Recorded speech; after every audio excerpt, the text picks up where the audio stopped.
డిఎస్సిలో అక్రమాలు జరిగాయని బలంగా వాదించుకుంటూ వస్తున్న వైసీపీ, దానికి సంబంధించి విచారణ జరగాలని కాన్సర్న్ మినిస్టర్ రాజీనామా చేయాలని చెప్పి ఇప్పటికే ఆందోళనలు చేశారు. రిలే దీక్షలు చేశారు. ఈరోజు అన్ని నియోజకవర్గాల్లోనూ భారీ ర్యాలీలు చేపట్టాలి అని చెప్పి నిర్ణయం తీసుకున్నారు. ఇంతకు ముందే ప్రకటించారు ఈ షెడ్యూల్.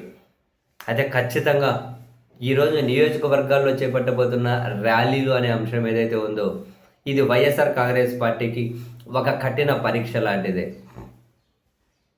ఎందుకంటే ప్రభుత్వం దీని మీద చాలా సీరియస్గా ఉంది. ప్రభుత్వం అంటే టీడీపీ. చివరికి ఏం చేశారో చూసాం.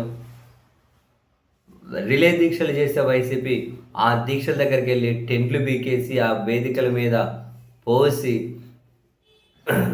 దాడులు చేసి కొడుగుడ్లేసి ఉల్టా మళ్ళీ కొట్టించుకున్న వాళ్ళ మీద కేసులు పెట్టారు. ఎక్కడికక్కడ దాడులు దౌర్జన్యాలను చూస్తూ ఉన్నాం.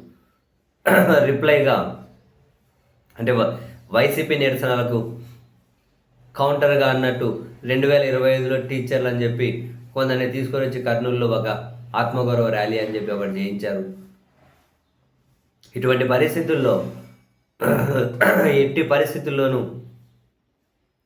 ఈ డిఎస్సిలో అక్రమాలు అనే అంశం జనంలోకి వెళ్ళకూడదు, అటువంటి చర్చకు ఆస్కారం ఉండకూడదు అని చాలా బలంగా ఉన్నటువంటి టీడీపీ ఈ అంశం వెళ్ళకూడదు అని చాలా బలంగా నిర్ణయించుకున్న టీడీపీ మరి ఈరోజు నియోజకవర్గాల్లో ర్యాలీలను జరగనిస్తారా? అవి విజయవంతం అవుతాయా? అండ్ ఇప్పటికే పోలీసులు ఎక్కడికక్కడ నోటీసులు ఇస్తూ ఉన్నారు. ర్యాలీలకు అనుమతి లేదు, ఎవరు వెళ్ళకూడదు, వెళ్తే చట్ట ప్రకారం చర్యలు తీసుకుంటాము అని. ప్రభుత్వం గుర్రుగా ఉంది, టీడీపీ దాడులు చేస్తుంది, పోలీసులు కేసులు పెడతామంటూ ఉన్నారు. ఎక్కడికక్కడ అడ్డుకునే ప్రయత్నాలు.